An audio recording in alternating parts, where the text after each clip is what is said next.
napa nduk kayu? Napa nduk mutiara kok sajane kok baru gotrok, ndok mlayu ngono.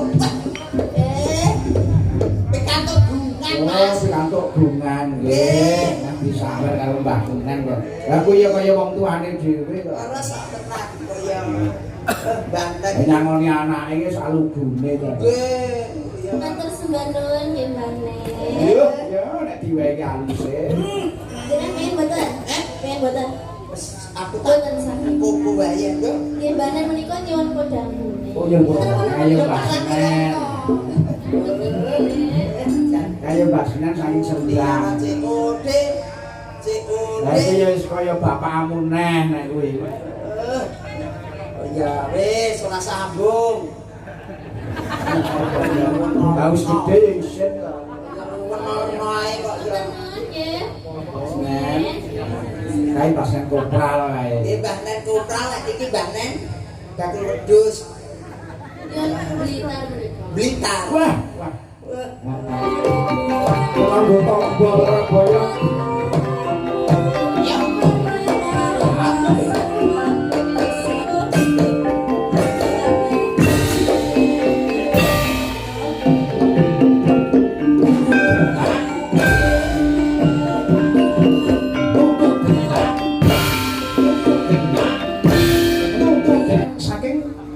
Pacitan kaya ngopo? Jogete kaya ngopo sepak terjane. Ha. Walang kakek, Nduk. Yo.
Sugeng dalu kang gareng Wilujeng dalu pacake Ki Marsudi Bawa Leksana. Kamu boten pinanggih sehat nggih Mas. Alhamdulillah kang gareng sami sehat sedaya. Sing penting bakune seger kewarasan. Amin amin ya robbal alamin. Ugi prokadang dulur-dulur kula tenggene Krandu sedaya mugi-mugi pinaringan seger waras. Kula iki dalu menika wujude syukur ngarsanipun Gusti Kang Maha Agung kebak ing kamulyan menika panjenenganipun Rama Jemani anggenipun tasakuran menika temu wahyuning jodoh Mas. Temu wahyuning jodoh sepisan kanggo saklawase muga-muga dados keluarga ingkang sakinah mawaddah warahmah. Amin. Amin amin Kang Gareng. Jan ruang sapuran kok rong minggu mawon kali jenengan kangen kula mboten umum. Nggih. Gara-gara lombok larang wayangan ya arang-arang. Gara-gara parine larang tanggapan ya arang-arang. Namung ndedonga mugi-mugi sedulur sedaya kathah rejeki Allahumma. Amin. Panjang yuswa Allahumma. Amin. Kuat sehat selamat Allahumma. Amin. Ngoten iki lho Mas. Mulakno dulur kerandun iku ngangeni lek teng kula iki Mas. Paribasane sing rada tuwa dadi bapak, aku sing enom dadi adikku lan anak-anakku. Iya pancen ngono Kang Gareng. Nggih, jan tenan. Ugi Kang Gareng niku wau. Wah, Sinoman. Peladen. Nggih. Wah, jan cancut gumregut. Wonten tang rukun, wah jan cacek. Cacet banget katek kula sakyaine kopi urung diwehi. Lah tekamu wis kasep, tekamu bunyi kok. Wong saking niki sedaya niku kangge sedaya kan pun diradosi to Mas. Paribasane kula dalah panjenengan Sinden Yoga niku kangge paribasanipun keluarga piyambak. Dadine iki apa to wong lagane dhewe sing penting kedulur-dulur sing ngrawuhi ndongane muga-muga lulus rahaja mboten wonten awangan setunggal menapa. Oh, Mas jaga putrane Pak Jemani niku kalih Mas. Nggih. Lanang karo wedok. Muga-muga temu jodoh, temu wahyu sepisan kanggo saklawase aja ngantek pegatang. Panjang ngono Kang Gareng. Amin, amin Kang Gareng. Kuncine siji wong ki arep bondo dunyane dhuwur wong nuwun sewu lho Mas.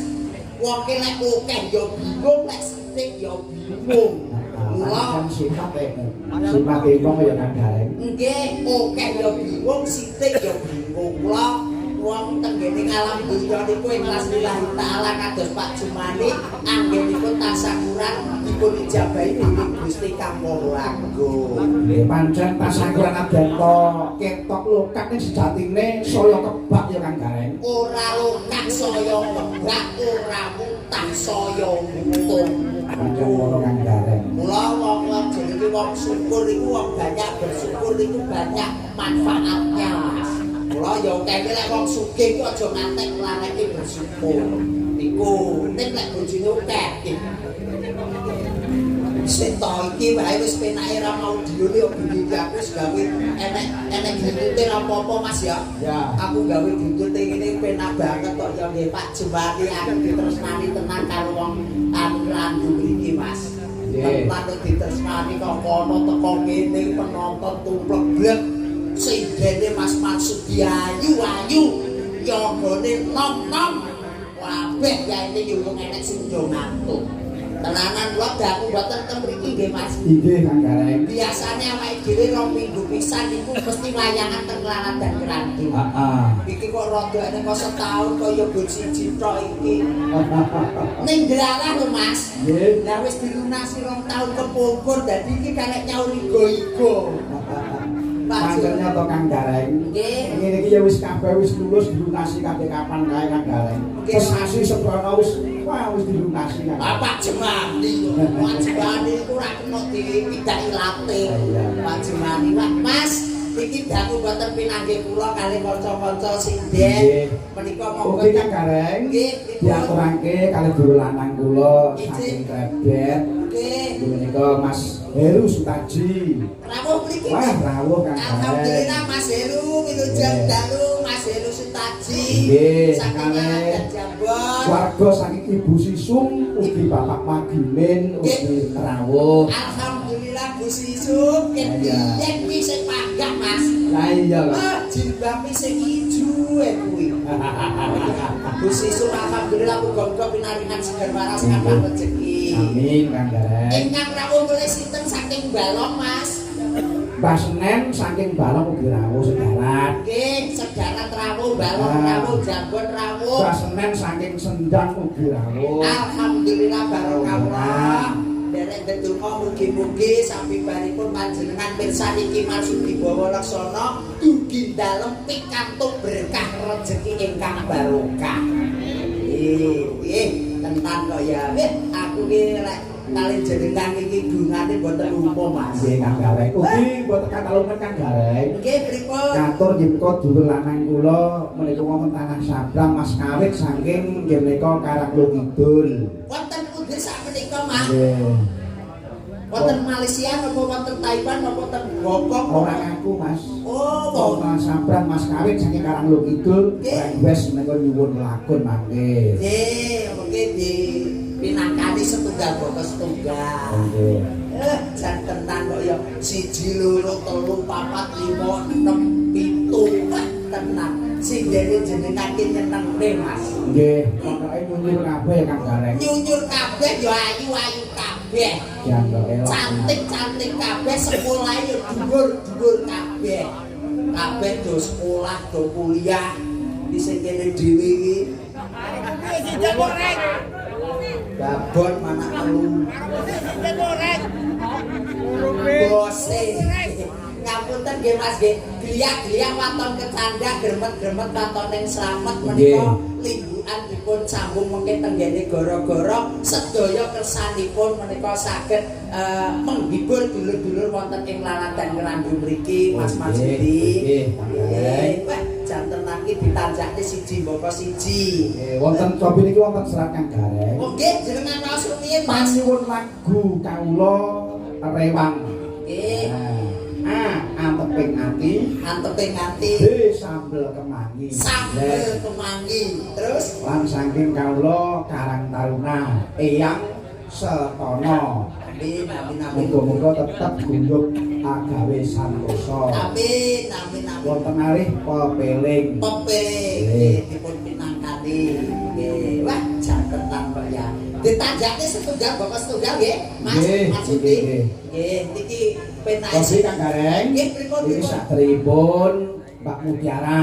Ijik. Monggo Siap. rumiyin. Nggih. Wah, Ora, langsung. yuk, Pak Mutiara. Sangko Arko.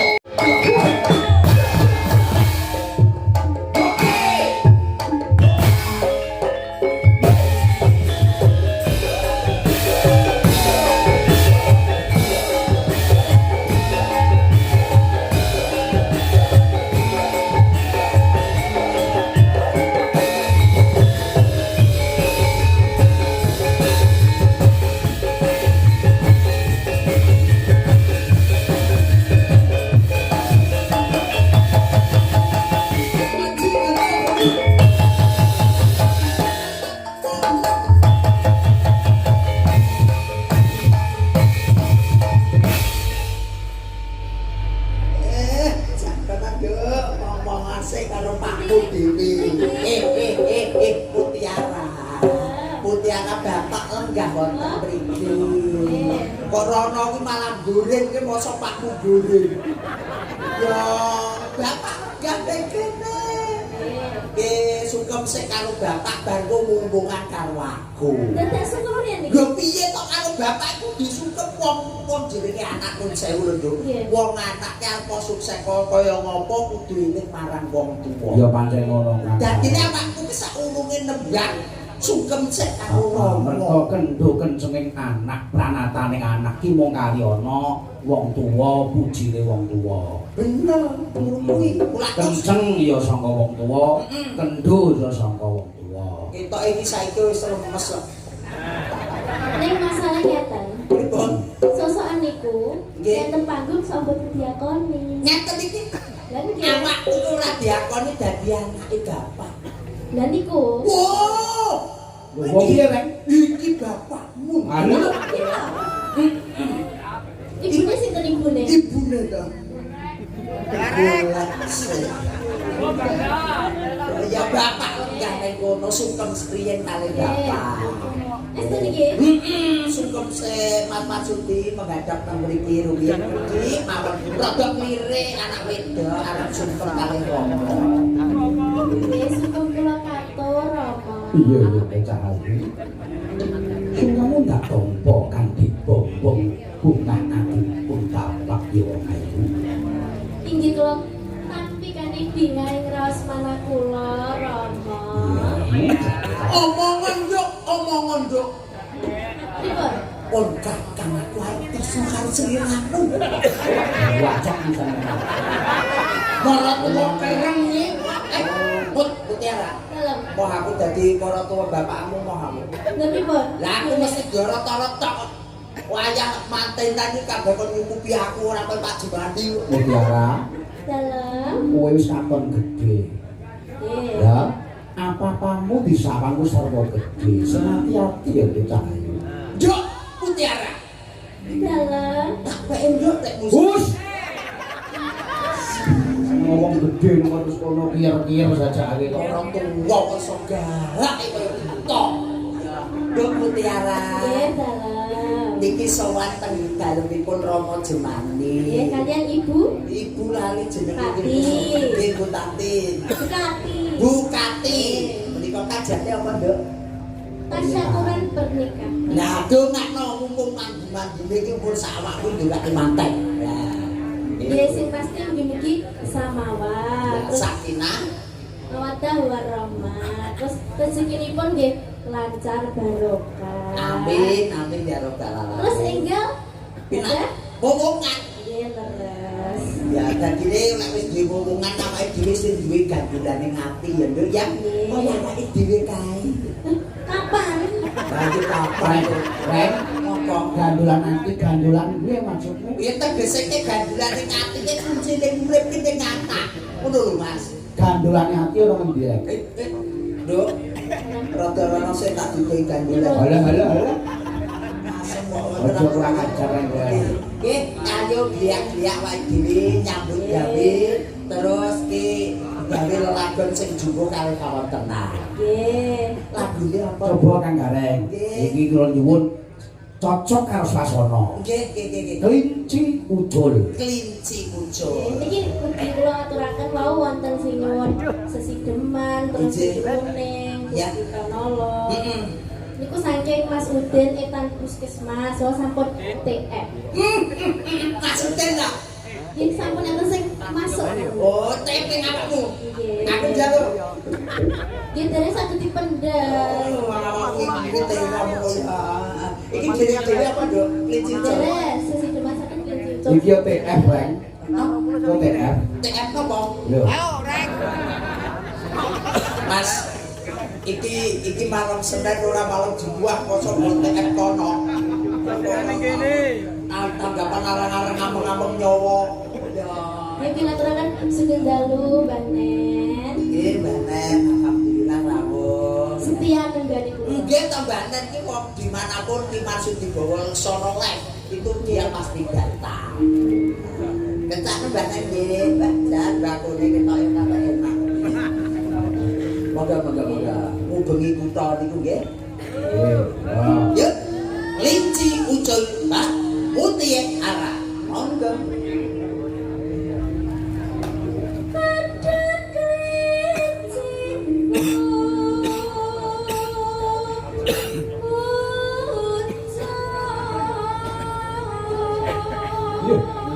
Kiyer-kiyer. Jadi kok bocah lek iki mesti swarane mesti kepenak. Suirane penak. Kandungane gede kok.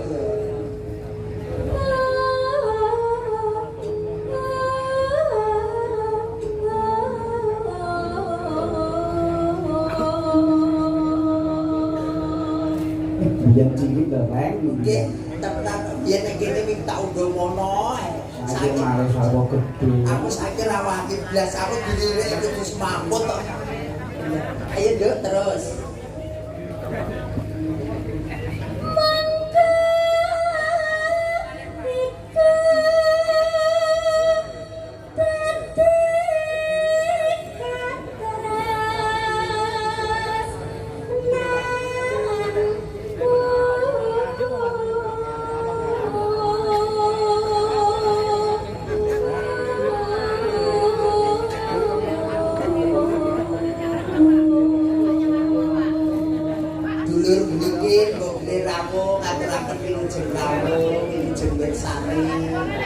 Terus dulu.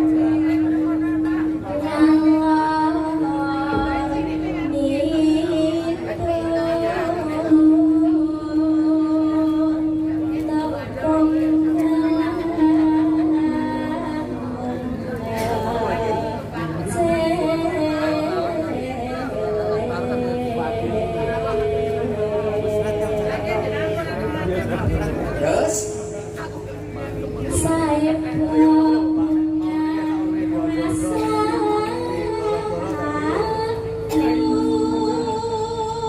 iya. Bocah kata pakai lo gitu. Tak cetot-cetot kupingnya. Terus Aku ora nyetok.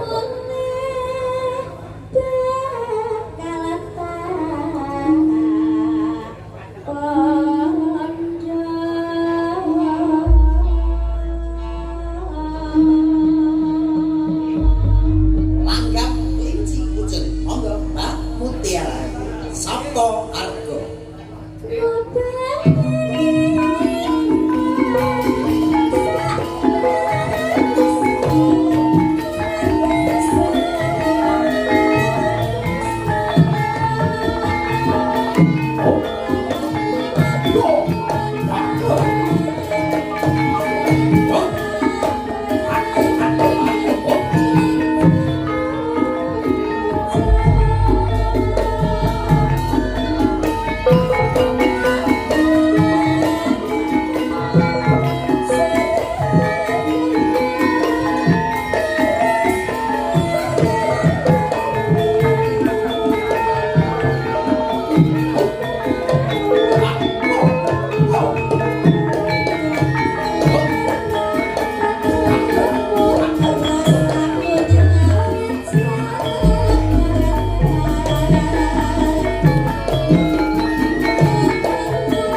getor dadi sing ngalor lho.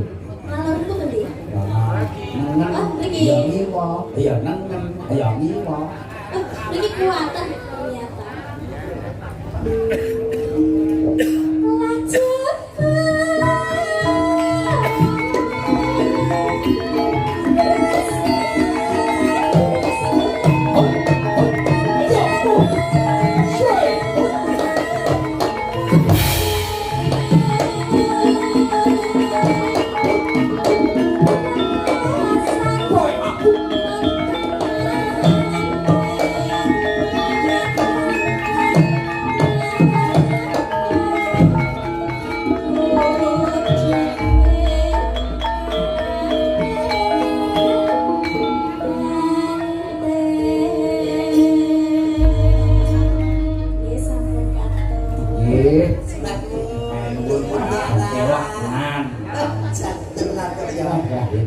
Memang pendidikan dan juga ilmu itu sangat penting dan sangat membantu mas. Di mono saiki dadi bocah dadi mahasiswi yes kaya ngene. Mula ilmu ki paling penting, mula ilmu ki regane larang.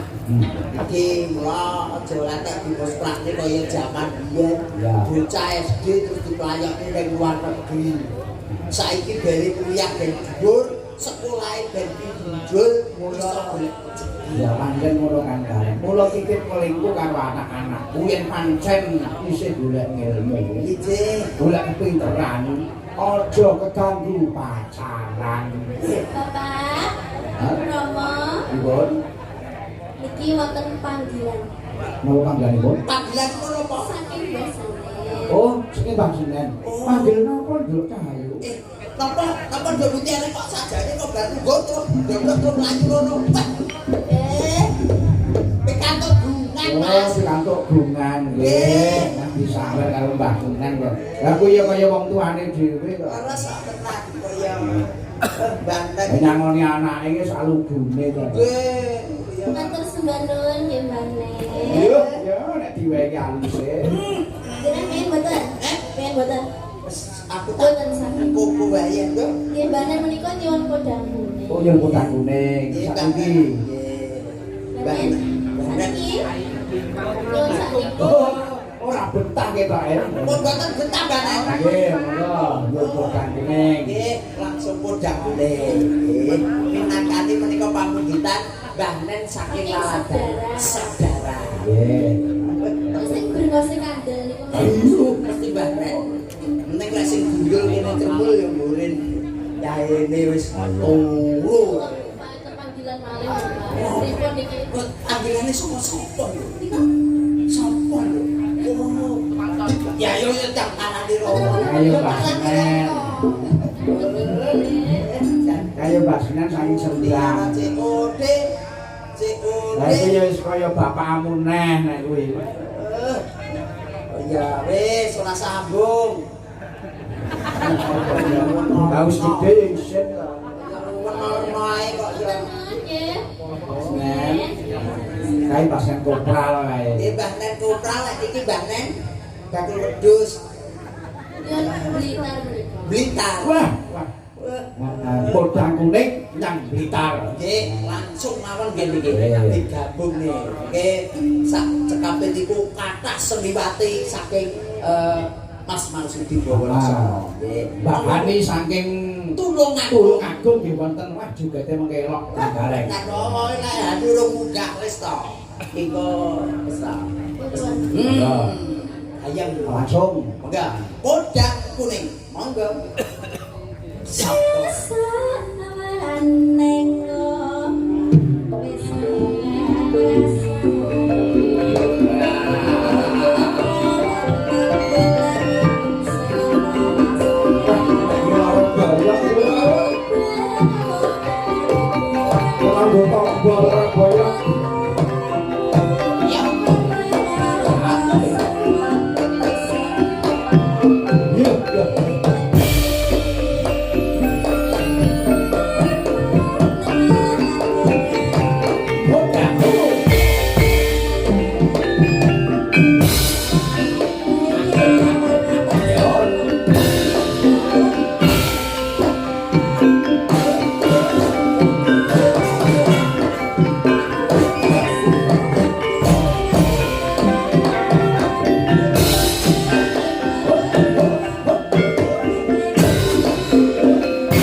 Tepuk tangan.